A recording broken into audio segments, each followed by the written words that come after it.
Hello everybody, Flick here. It's time for yet another Let's Look At, and today we are taking a look at RPG Maker MV, the new version of the popular RPG making software that's been around since the late 90s if I remember correctly. It's not out yet, you'll be seeing this a little bit before release. It's out at the end of October. Anyway, we're going to be taking a look at a project I've been kind of mucking around in. I put about 8 hours in, which is not a long time, but we'll start with my world map here. So this is only about the second or third, I think, bit of software I've looked at for this series, and also I just realised my Steam pop-ups are appearing, aren't they? You'll just have to ignore those. I'm doing window capture because of the nature of the beast.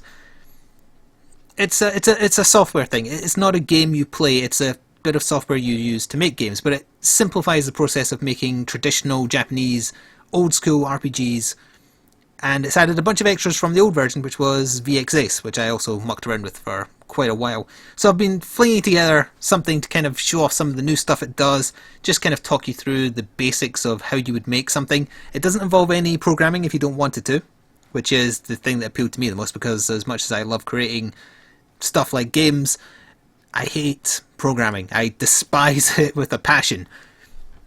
So this simplifies the process.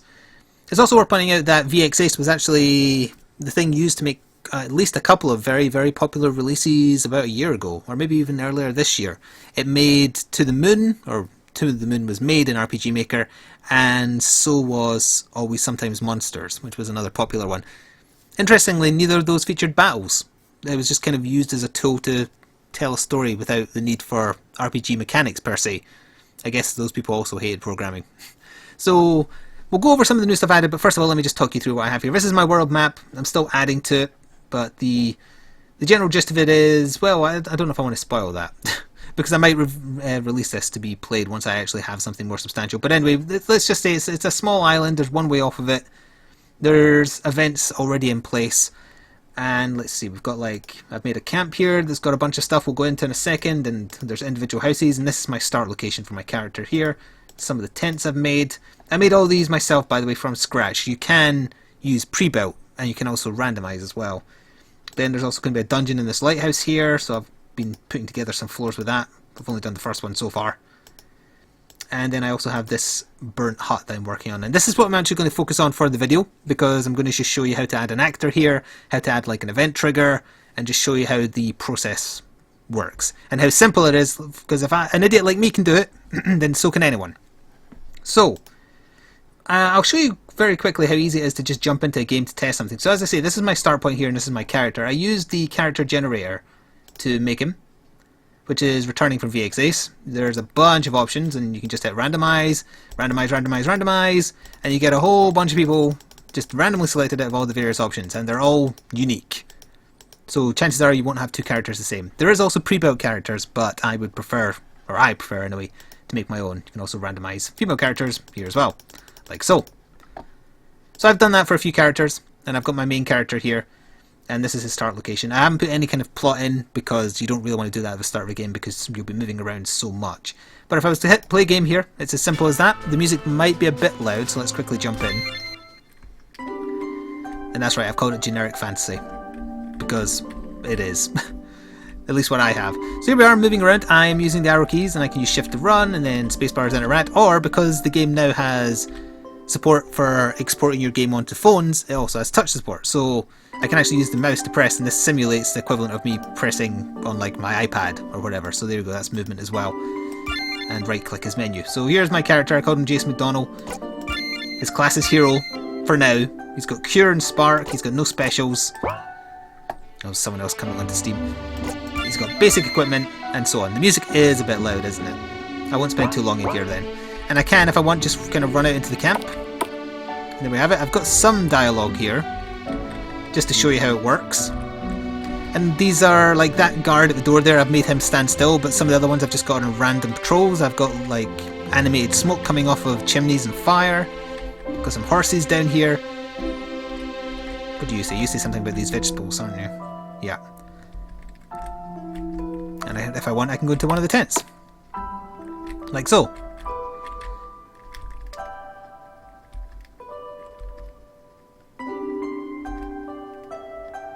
So there we go, that was a basic bit of dialogue. Now, I suppose a simple change actually, I can just show you how easy it is to change things. If I was to change my starting party, let's see where I want the database. I want to go to types. No, I don't. I want to go to system. Starting party. Let's put in Darren, as in Darren Moran. We'll start up the game again. Now we're going to go talk to that same soldier. And I put a little,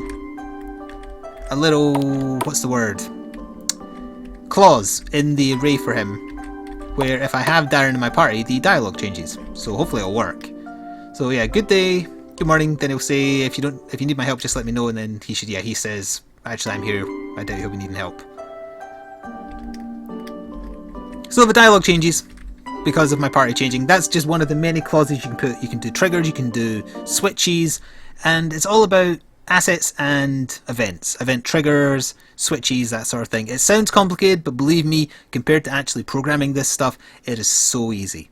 And I'm hopefully going to be able to demonstrate that here for you with what I have. So, also new to MV over VXS is that you no longer just have the first-person battle style like the old Phantasy Star games. They've added side-on battles like the old Final Fantasy games, and that is fantastic because I love them. If we take another look at the character generator here, you'll notice these are new to the character generator. These are your in-battle sprites. These are the world ones. These are your portrait for talking if you want to have your portrait visible while talking. Yeah, but these are all related to the battle system. So I suppose I could quickly throw together a battle in the actual database because it lets you try out. You make enemies, then you make troops of enemies, and it's the troops that you select what map they appear on, what chance they have, how their AI works. So there's one bat. Let's do it against like 2 bats, and we'll do battle test. And we'll have a party as Jace, Darren, Adrian is a healer, just kind of thrown together, and no 4th person. And we'll have them all like level 2, level 2. You can see how our stats change there. Let's do it. And we'll just start up. And we're into the new side-on battle system with the battle music I've selected, which I quite like. It will be a bit loud over my talking, so let me just fight through this as quickly as possible. I'll let you enjoy it for a second.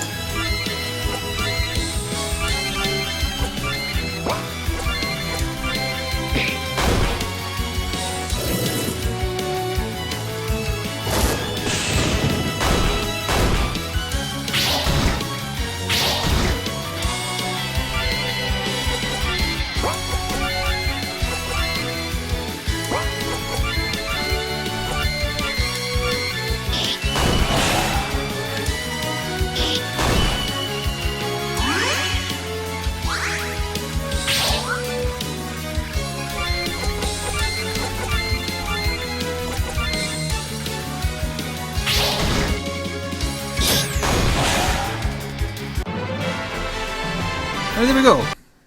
So, just to be clear, all these attacks that I was using, all the spells and whatnot, although Cure and Spark were their base, you invent them. Skills. Here's some of the skills I've been making. So we've got Cure, we've got Fire, we've got Spark. Burning Wall is one I made up myself. You make the formula for working out how much damage it does. You set special criteria. Drain is a new one I made up to give to Darren because he's like a Dark Knight. So I wanted him to have an ability that steals HP, so it doesn't absorb attack. And there's that sweeping scythe I did at the end there. There's MP for magic, and then there's TP, which builds up from dealing physical damage. So if you don't want a character to be a mage, that's their equivalent of special attacks. Then I've made a regen spell that's not being used just yet, and then I'm going to be making like a monk type character, so that's me starting to make skills for him. You also decide what items you have. You make up your own weapons, you make up your own armor, you make up your own enemies, although I'm using like pre-built most of them. So anyway, yeah, let's go through the creation process after I cover cost, because it's a big hurdle. Once again, this is not for playing per se. You can play a game made in this without having the software. That's the whole point. So the reason you buy this is because you want to create something. The price reflects this. It is a bit of game creation software. It is not a game. The price, well, if you get it before launch or pre-order before launch, you get it for 10% off. So that puts it at £54.89. That's British pounds. The normal price is 10% more than that. So like, I think it was £60.99. And also if you pre-order, you get 2 kind of like essential bonus packs, which are included in what I have here. I think it's some extra portraits, some extra enemies, that kind of thing. So some more stuff you can use copyright free or royalty free, as the case may be. And that's expensive. It is. It's an expensive bit of software. But you have to remember that it's for creating something. And especially now with the ability to port to phones, that's very, very good. Especially if you want to have a genuine try at creating something that you could commercially market. This is powerful enough to do it. VX Ace before it was powerful enough to do it, as proved by the 2 games I mentioned. So, as far as like software pricing goes, I think it's fairly fair, but it is a big investment. So anyway, we are going to be using this Fire Spirit in what I wanted to show off in this video. By the way, this might end up running on a little bit long if I start getting long-winded about everything you can do in this, but I want to give the software a fair shake and try and cover all the different things you can kind of do. So I made up this Fire Spirit enemy. I'm using a sprite that existed. I've kind of got okay stats here. I think I might want to buff up the stats a little bit, but it's currently giving no XP, so I don't know, we can make it like give like 80 XP and 10 gold, and if you want it to drop any particular items you can. There's its AI as I've programmed it so far, so it's just got basic attack, it's got burning wall, and it's got fire 1. The R column there is how frequently it will attempt to use it based on its AI. You can also decide whether it has to do something every certain number of turns, if it gets to a certain HP state or MP state, or if it gets afflicted by a state, or if something happens with the party, etc, etc. So there's a lot of complex stuff you can do, but I think it's fine as is. So yeah, we're going to do some stuff with this burnt secluded hut, and I guess that means we're going to have to move our starting location, so we're going to start there. So that's where we're going to start.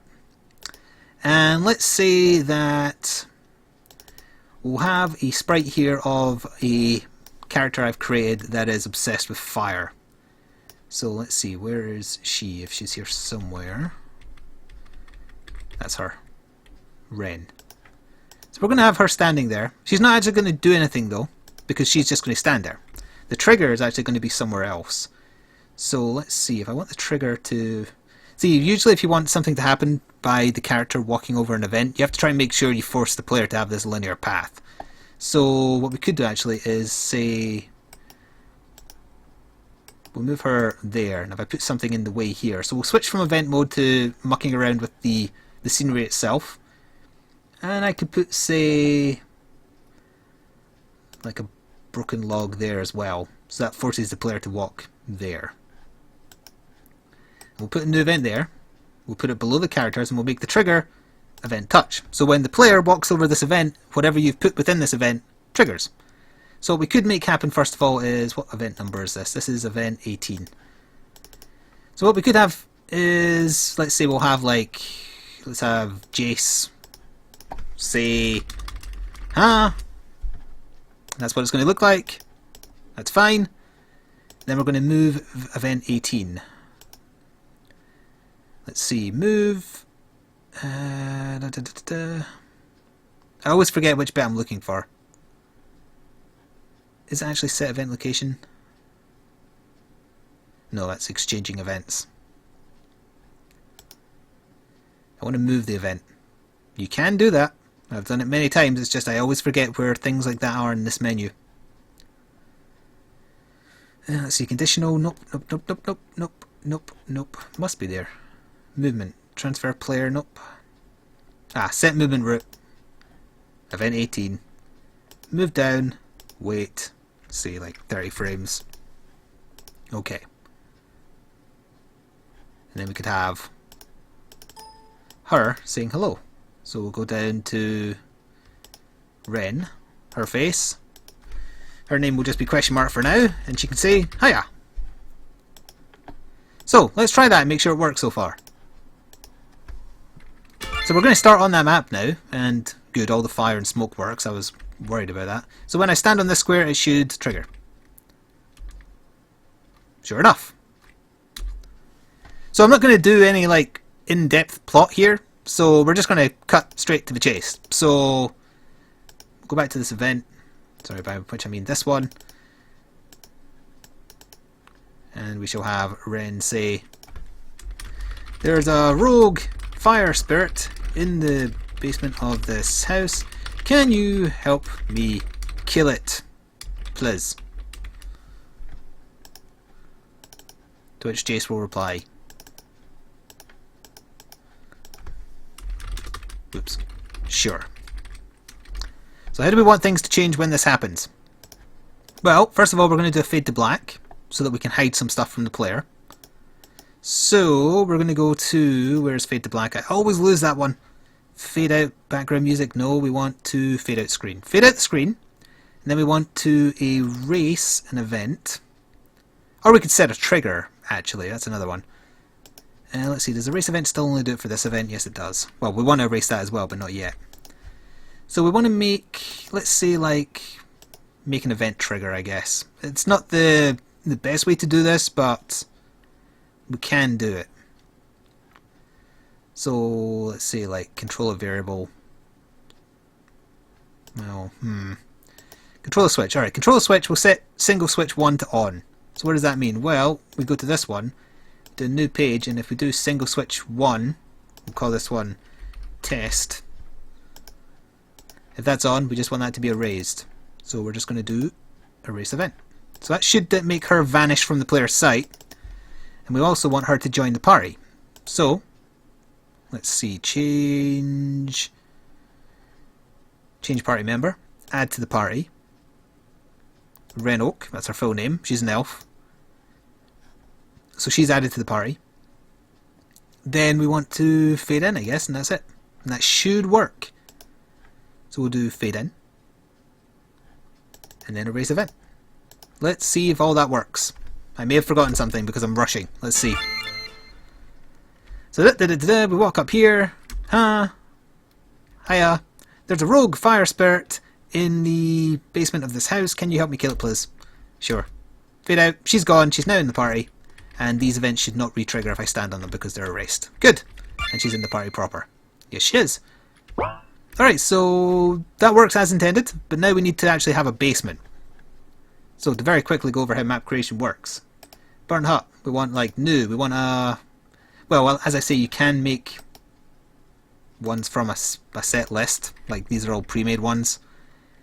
You should really be making your own, though. But you can use them to help you get ideas. So there is that. But we'll do a new map. It's a small basement, I guess, so we'll do, like... 17 by 13 is probably okay. We'll call it, like... Burnt Basement. Why not?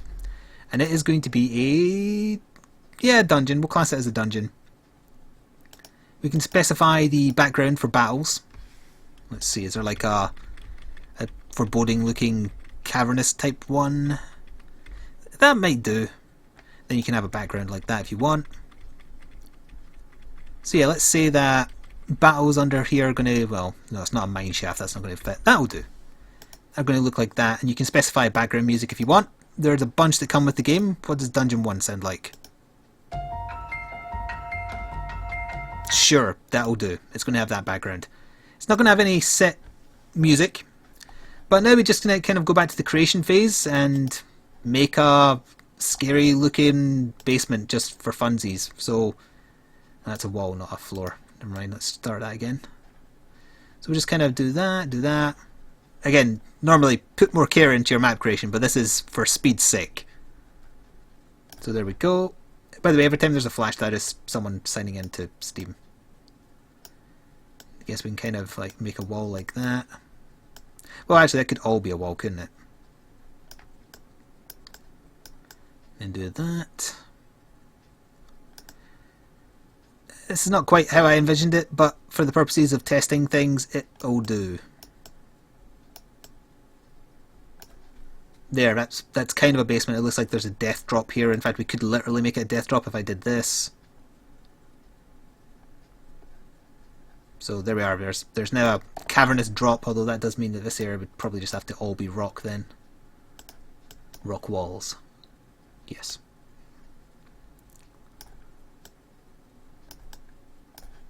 There and there. That will do, and there's got to be a ladder down. There. So, we want people to come down here from here, so very quick event. You can actually just quick make certain events, so quick creation, transfer the player. We want to teleport them to there. Retain direct, well, make them face down, why not? So now if I touch that, I will be teleported to here. And I guess we'll put one like here, let's transfer back up. Put them there. Face left. And we want that one to be action button. So they have to press on it. Alright, and down here we want a monster to fight. So, is there a fire sprite somewhere here that I could just use? Or just a monster of any kind, really? There should be somewhere. There's some modern ones as well. Other, no. Oh, big monsters. They're a little bit foreboding for just fighting a little fire sprite. No, there's not one there. Alright, well actually we could just have a burning fire, couldn't we? Yeah, okay, that's what we can do. Burning fire. Let's see, where's a burning fire? That's a big burning fire. Where's a little burning fire? Alright, that'll do. So we'll have that. We'll have that stepping rather than walking, I think. Let me just double check that's the one I want. Oops. By the way, the background is like that for that one because I've got a moving background in the back. I might try and remember and show you that very quickly before we end here. Yeah, stepping. That's the one I want. So, stepping. Trigger action button. I probably won't animate actually if it's also got to be pressed on. That's fine. We'll have a kind of sound effect going roar. And we'll begin battle with the fire sprite. Where do we want? Bow. We don't want to abort bow, we want to show battle animation. No. That's for having an on-screen battle effect. Don't want to change system settings. We want to begin a battle. Where is it? I always lose that one as well. Not this page. Must be this page somewhere. It's audio, picture, character. Show picture, move picture. Oh, battle processing. I want against one fire sprite. You cannot escape. You can lose. It's not a random encounter. Okay. So then we get these if wins, if lose. If lose, have Jace saying, well, damn. Followed by game over. Where's the game over button? There is a game over button. So by the way, going from VX Ace into this one was very simple. I was right at home, and there isn't a script editor that I can find though. Instead it's plugins, and I have actually used some plugins, although I'm not sure how to work them just yet. Status on enemy book. See, I don't know where to access that stuff. I turned it on because I like keeping track of the various enemies you can fight. Also, what level did I make the fire sprite? Because it might be too strong for a bunch of level 1s to take on. It's pretty strong. That's fine, I don't mind if we lose. Alright, let's see if all this works as intended. So, we get up here, we get her to join the party. Then we teleport down. Oh, it is actually animating before interaction. Good. And then we talk. Roar. Into battle. Alright, we might lose. I guess we'll see. It's also not playing the boss music. I'll need to change that. Let's just attack. Now, the fire sprite is... Also, I'm going to have to turn down that music. Hang on. Let's see. Where is it? There we go. That's more like it. Because this fight might last a while, so... Yeah, as I was saying, the fire sprite is strong against fire, so Renox damage will not be as high as it normally is. Yeah, they shouldn't have a problem actually, we're dealing with a lot of damage. Let's see, it's not weak to spark, but I might as well just use that, and you can use your sweeping scythe special, and you can probably just physically attack. How much HP did I give it? Like 600 or something? Yes, this is going to be pretty easy. Just get in there and smack him. Oh yeah, there we are. I'm going to have to make it tougher, because I'm planning on it being a boss. So we've got some levels. Jolly good. And that's it. I can speak to it again and fight another one if I wanted, because I didn't do an erase event criteria. But that is the basics of how you make stuff. It is easy. It takes a while if you're meticulous about this kind of thing, and I want everything to be like perfect, so it takes me ages. But that is how you go through scene creation, battle creation, what have you. So if I wanted to make that Guy tougher because he was a bit weak. I could go to his enemy stats here and say, like, instead of 480 HP, you have like 500, and your defense probably needs to be like 30 because you were taking way too much damage. Magic defense needs to be much higher. Maybe also increase the frequency at which you do Burning Wall. So let's try that. Oh yeah, I do actually have it set so he takes 150% damage from water, and he takes a quarter damage from fire. So yeah, there's a bunch of stuff. You have full customization. You can choose your XP curves for your classes. There's all your actors if they have any special rules, like for example, I've made Darren unable to equip shields. She doesn't have any. I was making a veteran soldier character to be kind of like a miscellaneous guy who could join you, and he had a special trait, but sadly he doesn't have a side view battle animation sprite. So I would need to make my own if I wanted to use him like that. But yeah, he is the soldier class, and I gave them the party ability where you never get a surprise attack if you have him in your party. As a little bit of a kind of bonus. So I'm really enjoying using RPG Maker MV. I like creating stuff in it. I do plan to try and finish a proper prologue here of a kind of generic fantasy RPG. That's kind of, my plan is to kind of pay homage to Suikoden. Suikoden 1 and 2, the two of my favourite PS1 era RPGs.